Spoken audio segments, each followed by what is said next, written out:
हम भी software update कर सकते हैं। मैं ना किसी का नौकर हूं ना गुलाम। आपको मेरी बातों का जवाब देना होगा। आप जवाब नहीं देंगे तो मैं और ऊंची आवाज में पूछूंगा।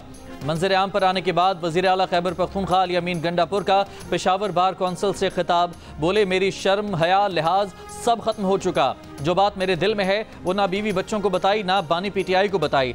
सुपरिटेंडेंट जेल को बता चुका कि अगर किसी गिरफ्तार शख्स को किसी और के हवाले किया तो उन्हें जवाब देना होगा। अगर पुलिस वालों का सॉफ्टवेयर वहां से अपडेट हो सकता है तो इनका सॉफ्टवेयर यहां से भी अपडेट हो सकता है। अफगानिस्तान से खुद मुज़ाकरात करने का ऐलान कर दिया। कहा, अपनी पॉलिसियां अपने घर में रखो। मेरे सूबे में खून बह रहा है, अफगानिस्तान के पास मुझे वफ्द भेजने दो। अली अमीन गंडापुर खुद बानी पीटीआई की जगह लेना चाहते हैं। उनके एस्टेब्लिशमेंट से राबते हैं, मगर बानी पीटीआई समझते हैं कि ये राबते उनके काम आएंगे। ये सब एक दूसरे को इस्तेमाल कर रहे हैं। वज़ीर दिफा ख्वाजा आसिफ की जियो न्यूज़ के प्रोग्राम आज शाहजेब खानजादा के साथ में बातचीत। कहा, पीटीआई की क़यादत खास तौर पर खैबर पख्तूनख्वा के रहनुमा नहीं चाहते कि बानी पीटीआई जेल से बाहर आएँ।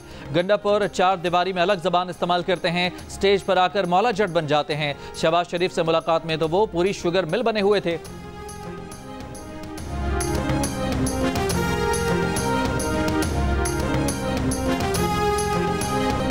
पार्लियामेंट को चलाने के लिए हुकूमत और अपोजिशन एक पेज पर। पीपल्स पार्टी के चेयरमैन बिलावल भुट्टो जरदारी की स्पीकर को किरदार अदा करने की तजवीज़। इसहाक़डार ख्वाजा आसिफ और अतातारर ने हुकूमत की जानिब से हिमायत की यकीन दहानी करा दी। हुकूमती इत्तेहादी MQM पाकिस्तान ने कहा, मुल्क को चलाने के लिए भी बात होनी चाहिए। स्पीकर कौमी असम्बली अयाज सादिक ने कहा, सियासी जमातों की क़यादत बैठे या ना बैठे, क्या हम अरकान पार्लियामेंट मिसाक़ पार्लियामेंट पर दस्तखत नहीं कर सकते। महमूद खान अचकज़ई ने कहा कि पार्लियामेंट की बालादस्ती के लिए स्पीकर के साथ खड़े हैं। चार्टर ऑफ पार्लियामेंट बनाने के लिए सब एक जबान। तहरीक इंसाफ के चेयरमैन बैरिस्टर गौहर भी खुश। बोले, पीटीआई के गिरफ्तार अरकान के प्रोडक्शन ऑर्डर जारी हो गए, अब इजलास में पहुंचेंगे।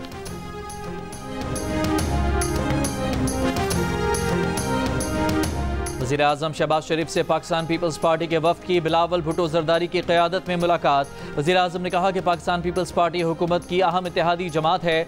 मुल्क की मईशत के इस्तेहकाम के लिए हुकूमत के हर इक़दाम में साथ दिया। वज़ीर आज़म ने बिलावल भुट्टो की पार्लियामेंट में दी गई तजवीज़ चार्टर ऑफ पार्लियामेंट को सराहा। इस बात का इजहार किया कि इससे जमहूरियत और पार्लियामेंट मज़ीद मजबूत होंगे।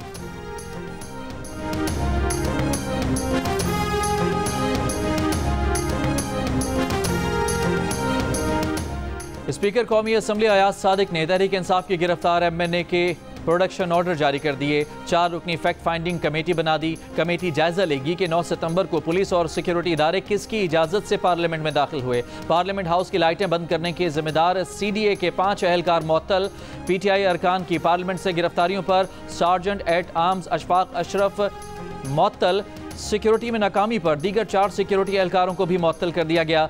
सेक्रेटरी कौमी असम्बली ने वफाकी सेक्रेटरी दाखिला को मामले की तहकीकात के लिए खत लिख दिया। 7 रोज में जवाब मांग लिया।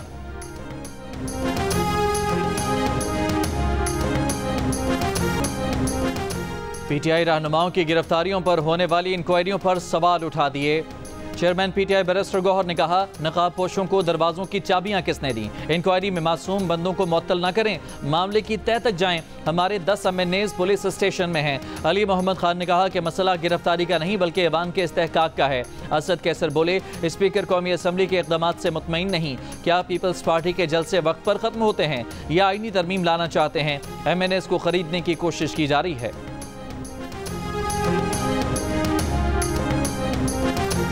Chairman Peoples Party Bilawal Bhutto Zardari का PTI को असम्बली ना छोड़ने का मशवरा। कहा, PTI रहनुमा अपने बानी का केस जरूर लड़ें लेकिन सियासत को गाली ना बनाया जाए। वज़ीर आला खैबर पख्तूनख्वा जलसे में जो भी कहें, जो सियासत करें, उन्हें वर्किंग रिलेशनशिप कायम रखनी होगी। अगर वज़ीर आला का काम सिर्फ मीडिया और मुखालिफिन को गालियाँ देना है तो आवाम की खिदमत नहीं कर सकेगा। वज़ीर दिफा ख्वाजा आसिफ बोले, PTI रहनुमा एहतजाज जरूर करें मगर रेड लाइन क्रॉस ना करें, जमहूरियत पर हमला ना करें, जेल तोड़ने की धमकियां ना दें, अदालत जाएं। मौलाना फजलुर रहमान ने हुकूमत को एक बार फिर निशाने पर ले लिया। कहा, ऐसी हुकूमत के साथ जाना अवाम के गैज़ो गज़ब को दावत देने के बराबर है। हुकूमती वजूद और उसके इक़दामात अवाम के मफादात से मुतसादिम हैं। मौलाना फजलुर रहमान से साबिक वफाकी वज़ीर मोहम्मद अली दुरानी की मुलाकात। मौलाना फजलुर रहमान ने कहा कि JUI अपोजिशन का हिस्सा है और रहेगी। आइन और जमहूरियत से मुतसादिम कानून साजी में हुकूमत किसी अपोजिशन जमात की हिमायत नहीं ले सकेगी। सुप्रीम कोर्ट को अपने हुक्म पर अमल दरामद कराने का इख्तियार नहीं है। अमल दरामद बेंच का इख्तियार आइन में कहाँ लिखा हुआ है? चीफ जस्टिस काजी फायज ईसा के दियामर भाषा और महमद डैम फंड केस की रकम वफाक को मुंतकिल करने की दरखास्त की समात के दौरान रिमार्क्स। समात में एडिशनल अटॉर्नी जनरल ने इस्तदा की कि डैम्स फंड के पैसे वफाक और वापडा को दिए जाएं। चीफ जस्टिस काजी फायज ईसा ने सवाल किया, डैम्स फंड में कितने पैसे हैं? वापडा के वकील ने कहा तकरीबन 20 अरब रुपए डैम्स फंड में मौजूद हैं। सुप्रीम कोर्ट ने रकम वफाकी हुकूमत को मुंतकिली के मामले पर ऑडिटर जनरल पाकिस्तान को नोटिस जारी करते हुए समात 3 हफ्तों तक मुलतवी कर दी। वज़ीर आला पंजाब मरियम नवाज ने पुलिस के लिए 1 अरब रुपए की ग्रांट की मंजूरी दे दी। पुलिस एहलकारों को फौरी बुलेट प्रूफ गाड़ियां और बुलेट प्रूफ जैकेट्स देने का हुक्म। सूबाई सरहदी चौकियों की तादाद बढ़ाने, बॉर्डर सिक्योरिटी चेक पोस्टों को मजीद मजबूत बनाने और जदीद तरबियत देने का हुक्म। ऑन ड्यूटी पुलिस एहलकारों के सोशल मीडिया के इस्तेमाल पर पाबंदी आयद। अमन व अमान से मुतालिक एक इजलास में वज़ीर आला पंजाब मरियम नवाज ने कहा जराइम पेशा और समाज दुश्मन अनासर के खिलाफ बिला इम्तियाज कार्रवाई की जाए। पुलिस चेक पोस्टों पर हमला करने वालों को ऐसा सख्त जवाब दे कि वो आइंदा हमले की जुर्रत न करें।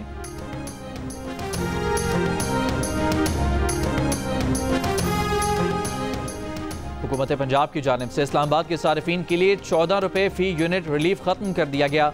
इस्लामाबाद के सारिफीन को सितंबर में रिलीफ नहीं मिल सकेगा। आईएसको के मुताबिक बिलिंग सॉफ्टवेयर में तब्दीली के लिए भी अहकाम जारी। सहमाही एडजस्टमेंट के तहत कराची समेत मुल्क भर के लिए बिजली 1 रुपए 74 पैसे फी यूनिट महंगी। बिजली अप्रैल तक जून 2024 की सहमाही एडजस्टमेंट की मद में महंगी की गई है। इजाफे की वसूली सितंबर से नवंबर 2024 के 3 माह में की जाएगी। इजाफे से सारिफीन पर 43 अरब 23 करोड़ का इजाफी बोझ पड़ेगा।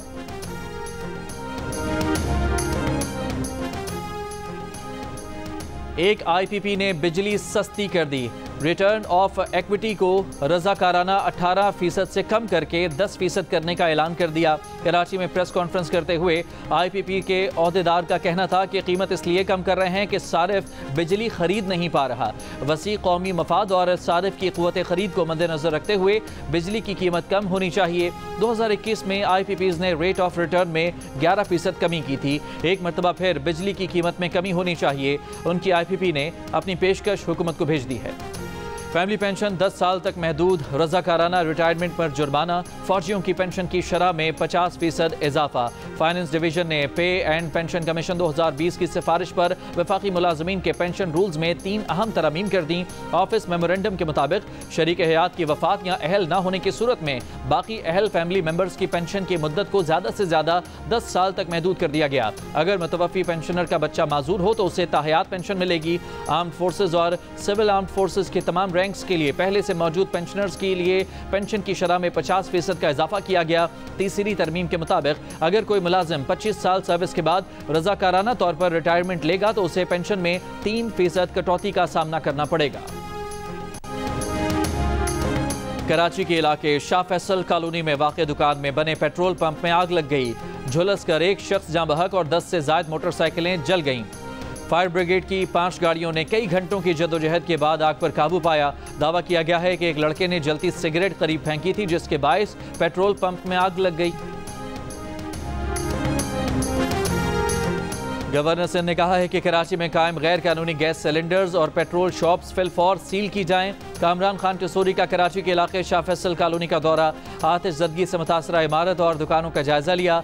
IG सिंध और कमिश्नर कराची से वाक़े की 2 दिन में रिपोर्ट तलब कर ली। कामरान खान टिसोरी का कहना था कि मुतासरा अफराद की बहाली के लिए हर मुमकिन इक़दाम यकीनी बनाएंगे जबकि मुलव्वस अनासर के खिलाफ सख्त एक्शन लिया जाए।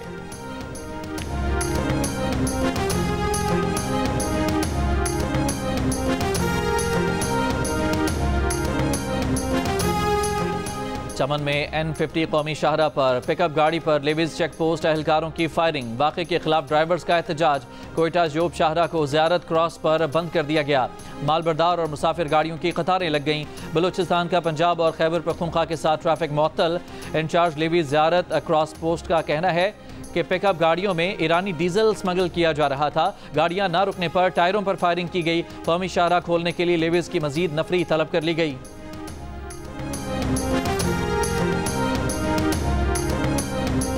बाजोड़ में पोलियो टीम पर नामालूम अफराद की फायरिंग। पोलियो वर्कर और सिक्योरिटी पर तैनात एक पुलिस एहलकार जाँ बहक। के इलेक्ट्रिक के ज़ेरे इंतजाम इलाकों में करंट लगने से 33 शहरियों की अमवात पर जुर्माना। नेपरा ने के इलेक्ट्रिक पर 1 करोड़ रुपए का जुर्माना आयद कर दिया। ऑर्डर जारी। नेपरा ने जारी शोकाज में के इलेक्ट्रिक का जवाब मुस्तरद कर दिया। नेपरा का तमाम मुतासरा खानदानों को 35-35 लाख रुपए मुआवजा अदा करने का भी हुक्म। शरह सूद 19.50 बरकरार रहेगी या कुछ तब्दीली होगी? फैसला स्टेट बैंक के मॉनेटरी पॉलिसी इजलास में आज होगा। सरमायाकारों को शरह सूद में 2% की कमी की उम्मीद। पानी पीटीआई और बुशरा बीबी की 190 मिलियन पाउंड रेफरेंस में बरियत की दरखास्त पर समाअत आज होगी। एहतसाब अदालत के जज नासिर जावेद राना अडियाला जेल में समाअत करेंगे। गुज़िश्ता समाअत पर रेफरेंस के आखिरी गवाह मियां उमर नदीम पर जिरा ना हो सकी। दोनों मुल्जिमान को अदालत में पेश किया गया, लेकिन उनके वकील अदालत ना आए।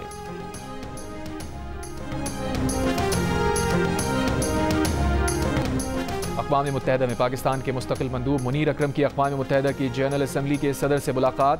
जनरल असम्बली के इजलास से मुताल्लिक़ उमूर पर बातचीत।